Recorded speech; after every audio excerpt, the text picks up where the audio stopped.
o tio intitulado e seus filhos tentaram roubar meus relógios caros durante uma festa. Eu passei para o 10º ano com ótimas notas, e meus pais decidiram fazer uma festa para meus amigos, parentes próximos e primos. Foi na minha casa. Muitos primos, avós, melhores amigos, tios e tias estavam lá. Agora, eu sou uma pessoa que você chamaria de viciado em moda e gosto de ter uma ampla variedade de relógios, acessórios e sapatos para combinar com minhas roupas. Meus acessórios, exceto meus relógios, não são tão caros. Meus relógios são. Eles são bastante caros para alguém da minha idade e até mais velhos que eu, mas a maioria deles são presentes e prêmios de torneios em que jogo. Meu tio não é muito rico, pois decidiu ter uma família grande, e por grande, quero dizer 8 filhos, 6 meninas e 2 meninos. Ele mora em uma área com alto custo de vida e frequentemente pede dinheiro emprestado aos irmãos, mas nunca o devolve, embora não sejam grandes quantias. Agora, a maioria de seus filhos é mais jovem que eu e se comporta muito bem, mas os 2 mais velhos, um cara de 18 anos e uma mulher de 16 anos, vou me referir a eles como criança, são completamente loucos. Eu não queria convidar os 2, mas tive que fazê-lo. Durante a festa, minha prima mais velha me perguntou onde era o banheiro. Isso foi estranho porque não era a primeira vez que ela estava lá, mas eu dei a ela as direções. Meu quarto fica no caminho para o banheiro. Eu moro no meu quarto e tenho todas as minhas coisas expostas, a relógios, correntes, anéis, sapatos etc., pois sou o único filho. Geralmente, ninguém entra no quarto de ninguém, já que eu e meus pais estamos sempre fora, estudando e trabalhando. Depois de algum tempo, vi meu tio intitulado e a criança por mais nova indo naquela direção. E isso foi extremamente estranho, então fui atrás deles e vi o que eu nunca quis ver. Eles entraram no meu quarto e estavam mexendo nas minhas coisas. Peguei meu telefone e comecei a gravar por uma pequena abertura na porta, depois voltei para a festa como se nada tivesse acontecido. Depois de algumas horas, quando restavam apenas familiares próximos e todos os meus amigos haviam saído, notei que os 3 estavam ficando muito desconfortáveis e calados, e pareciam querer sair mais cedo por motivos óbvios. Quando eles começaram a pegar suas coisas, eu os parei e pedi que devolvessem minhas coisas, ou eu iria resolver isso de forma judicial. Eles, como pessoas tolas, começaram a agir como se não soubessem de nada e me acusaram de mentir. Mostrei a eles a gravação e disse que já tinha enviado para todos que estavam lá e só precisava ligar o Wi-Fi para que fosse carregado. Ainda assim, eles mentiram, então fiz o que uma pessoa má faria e enviei o vídeo para todos, e depois de alguns minutos houve choro, gritos, xingamentos e tudo mais. Ainda assim, eles se recusaram a devolver as coisas, dizendo que precisavam delas e que poderíamos simplesmente dar algumas notas de dinheiro para tê-las de volta. Enquanto tudo isso acontecia, eu já tinha olhado para ver se eles tinham algo no bolso da calça e estava vazio. Não, eu não chequei os bolsos abrindo-os, mas eles teriam sido visíveis como uma protuberância, já que os relógios são volumosos. O único lugar possível onde eles poderiam estar era na bolsa da menina de 16 anos. Eu não queria, mas tive que pegar a bolsa dela e jogar todas as coisas no chão. Eles tinham acessórios no valor de quase $12.000, como relógios, anéis, pulseiras e correntes. Ela ficou brava e tentou recolher as coisas, mas sua irmã mais nova impediu. Ela se tornou uma das minhas favoritas desde então. Rapidamente peguei todas as minhas coisas e fui colocá-las de volta no meu quarto e tranquei a porta por fora. Nesse momento, os 3 estavam furiosos e chorando, e saíram imediatamente da casa com o resto da família. Minha tia estava pedindo desculpas, mas não era culpa dela, então não pude aceitar isso e disse educadamente, e ela respeitou minha escolha. Surpreendentemente, quase todos estavam ao meu lado. Minha mãe estava dizendo que eu estava errado em pegar a bolsa dela, tirar todas as coisas e vasculhá-la, pois as meninas têm coisas pessoais. Acho que não fiz nada de errado, pois minhas coisas eram mais preciosas para mim do que a dignidade deles na família, mas ainda assim, eu estava errado? A atualização. Antes de tudo, agradeço a todos que estavam dando sugestões e apoio para mim. Muitos de vocês sugeriram que, se minha mãe continuar apoiando-os, eu deveria apenas denunciá-los à polícia, e acho que eu faria isso, mas não agora, pois algo mais perturbador está acontecendo. Tudo isso aconteceu cerca de uma semana atrás, mas decidi postar apenas cerca de um dia atrás, porém, nesse intervalo de um dia, muitas coisas aconteceram. Como eu disse, a família do meu tio costumava receber ajuda financeira da família, principalmente dos avós. Eles decidiram interromper a assistência e revelaram que estavam dando a eles cerca de 20 mil a 24 mil dólares todos os anos nos últimos 7 anos. Também foi revelado que minha mãe também estava dando muito dinheiro a eles, que ela costumava retirar de sua conta conjunta com meu pai para fazer compras todos os meses. Minha mãe tem estado com eles nos últimos 5 dias e disse que minha prima mimada precisava de apoio emocional após o que eu fiz com ela e os comentários odiosos que ela está recebendo dos outros membros da família. Minha mãe também retirou mais de 4 mil dólares nesses últimos dias. Meu pai bloqueou os cartões dela e o acesso à conta bancária ontem, e todos os três e minha mãe têm ligado insistentemente para meu pai, afirmando que ele é uma pessoa horrível e que seria o motivo se algo acontecesse com seus filhos por nossa causa. Meu pai providenciou um novo apartamento para mim, a cerca de 2 horas daqui e bem perto da minha nova universidade de amigos, onde eu poderia morar agora, pois logo me tornarei adulto. Comecei a mudar minhas coisas, livros, roupas, é claro, acessórios, consoles e tudo que é valioso, etc. Agora, esta é a parte que me destruiu. Nos últimos anos, muitas das minhas coisas desapareceram. No começo, eram livros, brinquedos e alguns itens de papelaria caros, principalmente minhas tintas e cadernos de desenho. Adoro desenhar e esboçar. Mas eu não me importei muito, pois achei que pudesse tê-los perdido na escola ou na casa de amigos. Depois, foram os sapatos e até mesmo minhas roupas favoritas. Nesse momento, mudamos muito de funcionários da casa, pensando que talvez eles estivessem pegando, mas então até mesmo meu celular sumiu durante uma festa e ainda era desconhecido onde essas coisas iam parar. Mas ontem, quando minha tia veio em casa para se desculpar por tudo, ela revelou que minha mãe estava dando minhas coisas aos meus primos, pois eles gostavam dessas coisas e não podiam pagar por elas. Fiquei arrasado e soube que foi minha mãe quem deu permissão a eles para pegarem minhas coisas, e é por isso que ela não estava em casa, para que isso não fosse revelado. Mas agora eu sei de tudo e talvez nunca mais fale com ela e vou ficar sem contato com ela. Meu pai está furioso e chorando dia e noite, pois ele amava, mas ela sempre foi desonesta com ele e estava roubando. Não sei, mas eles podem se divorciar. Não sei o que fazer agora. A atualização final. O que começou como um roubo de relógios pode agora resultar em 2 divórcios. Antes de mais nada, agradeço a todos que sugeriram várias coisas e estou seguindo algumas delas. Alguns de vocês sugeriram que eu me mudasse o mais rápido possível, mas isso não será necessário por enquanto, já que minha mãe não está morando comigo e eu troquei as fechaduras da casa com o consentimento do meu pai. Também comecei a mover minhas coisas importantes para o novo apartamento, como minhas roupas, acessórios, material de estudo e consoles, entre outros.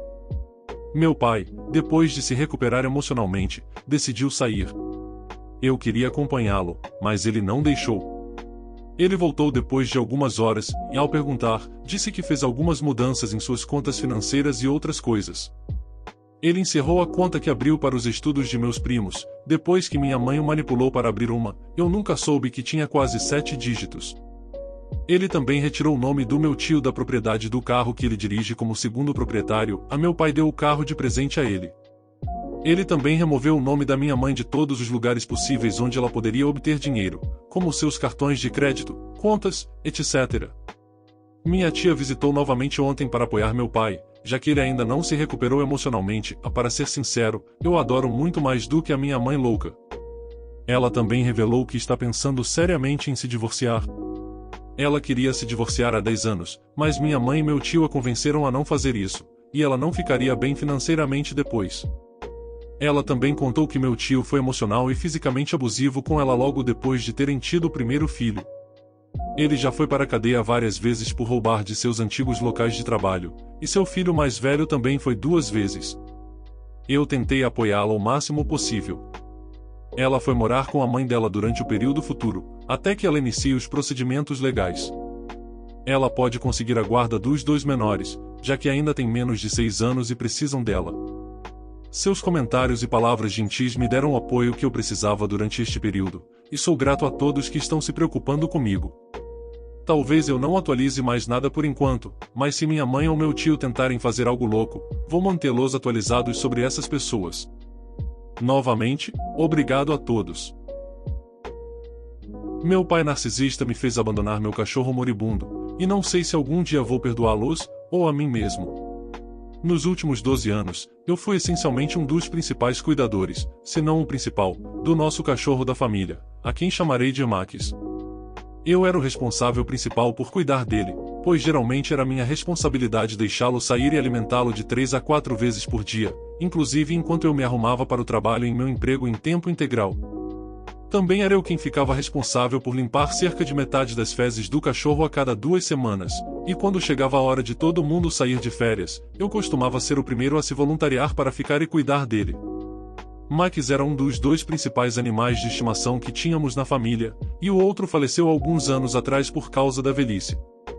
Ele também foi uma parte não insignificante do motivo pelo qual eu provavelmente não considerei completamente o autoferimento, embora minha família não saiba disso, pois eu pensava que então não seria capaz de amá-lo e cuidar dele tão bem, e isso também poderia prejudicar sua qualidade de vida, que vem diminuindo ultimamente à medida que ele fica mais velho, e havia sinais de que ele estava indo há algum tempo, como o fato de que ele estava ficando mais letárgico, não conseguia controlar suas necessidades fisiológicas e bebia quantidades excessivas de água, enquanto comia cada vez menos.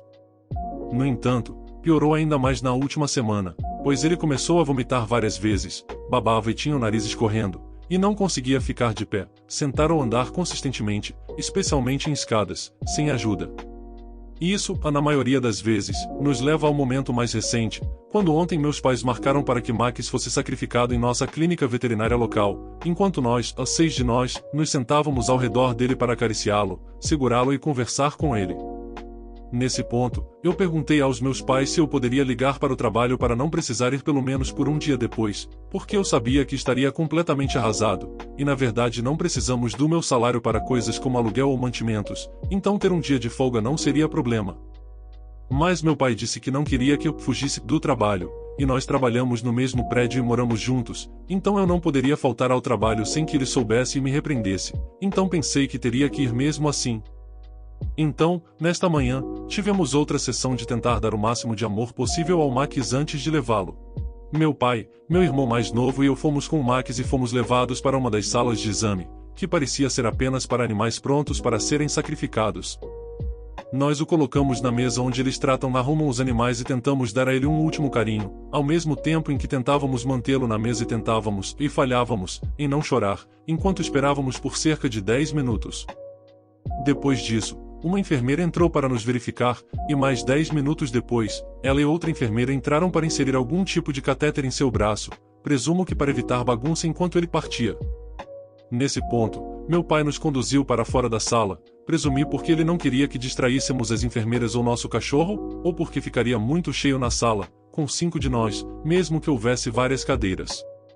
Então, depois de cerca de 15 minutos, eles terminaram e voltamos para a sala, onde eu pensei que ficaríamos até Max partir completamente. No entanto, aparentemente, meu pai só queria que voltássemos por alguns minutos para nos despedirmos, antes mesmo de sedá-lo ou fazer qualquer outra coisa.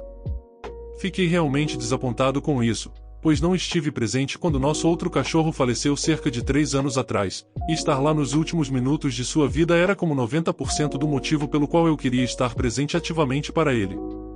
Além disso, eu sei que quando os donos de um animal de estimação não estão presentes quando eles partem, muitas vezes eles ficam muito mais nervosos e assustados, o que eu sabia que aconteceria, tanto porque ele estava agitado o tempo todo que estávamos lá, quanto porque ele sempre foi nervoso e estressado, especialmente quando estava separado de todos nós ou quando estava perto de pessoas novas ou em lugares diferentes, tudo o que estava acontecendo naquele momento. Eu protestei, pois estar presente para ele provavelmente levaria mais uns 10, 15 minutos no máximo, e não era algo que eu não pudesse fazer depois. Ele simplesmente continuou insistindo que tínhamos que ir embora, mesmo que as enfermeiras tivessem mencionado especificamente como poderíamos ficar lá o tempo que fosse necessário, principalmente até que ele partisse. No início, não entendi por que a pressa em sair, mas eu não estava com disposição para discutir, nem mesmo tinha certeza do que estava acontecendo, ou se talvez voltaríamos depois que eles preparassem mais coisas ou qualquer coisa do tipo, então decidi apenas seguir com ele. Aparentemente, a razão pela qual ele queria ir embora permanentemente completamente, não apenas por um minuto como eu esperava, era porque ele só queria voltar para casa para poder começar a se livrar das coisas do Max, como a tigela de água dele, a cama e outras coisas, além de especificamente aspirar tudo para se livrar dos pelos de cachorro. Eu estava esperando poder guardar pelo menos algumas dessas coisas, já que foi realmente reconfortante quando nosso outro cachorro faleceu ter coisas e fotos para me lembrar de que ela se foi, mas também de que a tínhamos por muito tempo e que as coisas ficariam bem. Sinto que ele não apenas decepcionou o Max por não estar presente para ele, mas também o decepcionou ao tentar apagar sua memória de toda a nossa casa, e nos decepcionou por não nos permitirem lutarmos adequadamente.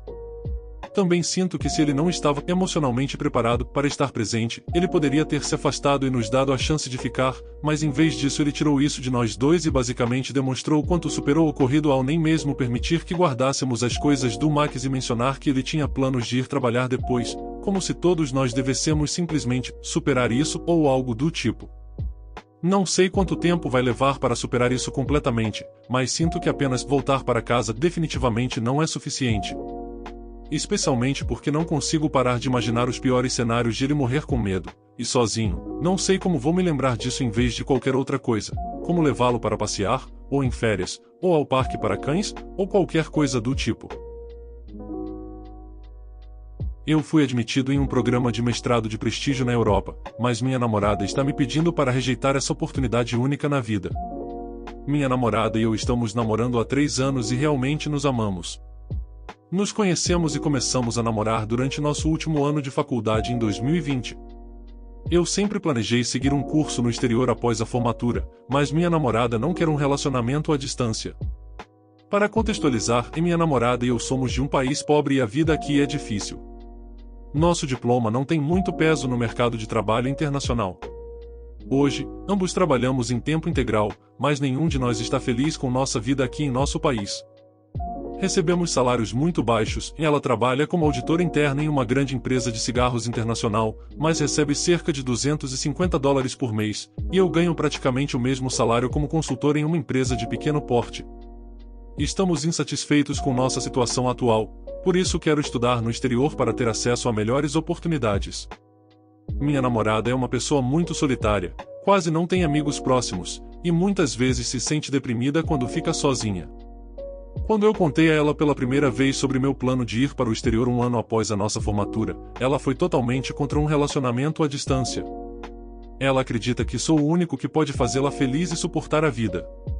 Além disso, estudar no exterior nunca fez parte dos planos dela. Embora ela reclamasse o tempo todo das nossas condições de vida, parece que ela estava bem com isso.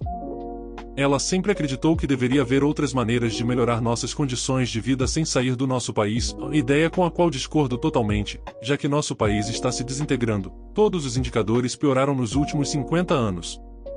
Os anos passaram e no ano passado, a 2022, finalmente concordamos que faríamos o nosso melhor para encontrar oportunidades de estudo internacionais no exterior. Ou conseguimos juntos ou um de nós tem sucesso este ano e o outro faz tudo para se juntar a outra pessoa no próximo ano. Infelizmente, fui aceito em uma universidade de prestígio na Europa, enquanto ela não conseguiu uma única oferta de admissão, principalmente porque ela se candidatou a programas de mestrado que exigiam coisas que não aprendemos na escola. Embora já tenhamos concordado com o que faríamos nessa situação, ela agora está me pedindo para ficar com ela e rejeitar minha oferta de admissão, que acredito ser uma oportunidade única na vida. Nas palavras dela, e eu não estava falando sério quando concordei com isso, achei que você me amara o suficiente para ficar comigo. Vamos terminar, eu voltarei para minha vida miserável e solitária e talvez ponha fim à minha vida. Por favor, rejeite sua oferta de admissão e vamos tentar novamente juntos no próximo ano. Embora eu a ame, acredito que se recusar minha oferta de admissão, vou me arrepender pelo resto da minha vida. Fui sortudo o suficiente para receber essa oferta, sinceramente, tinha poucas esperanças, mas agora não sei o que fazer. Algum conselho? Edição, obrigado a todos. Li todos os seus comentários e tentei responder o máximo possível. Para aqueles que perguntaram por que não a levo comigo. Financeiramente, não podemos arcar com isso. Terei que vender algumas terras que herdei do meu avô para pagar as mensalidades e mal custear os custos de vida. Vou precisar de um emprego de estudante quando estiver lá. Acho que vou aceitar a oferta de admissão e encontrarei uma maneira de contar isso à minha namorada até o final desta semana. Eu a amo, mas acredito que vocês estão certos. Eu a amo e nunca disse que 1 ou 2 anos separados significariam o fim do nosso relacionamento. Do meu lado, estou disposto a fazer tudo para que funcione, mas se ela decidir partir, vou respeitar isso. Dê sua opinião sobre os relatos nos comentários. O que você faria de diferente nessas situações? O vídeo foi feito com MT Carinho, então de um like e se inscreva aí. Obrigado.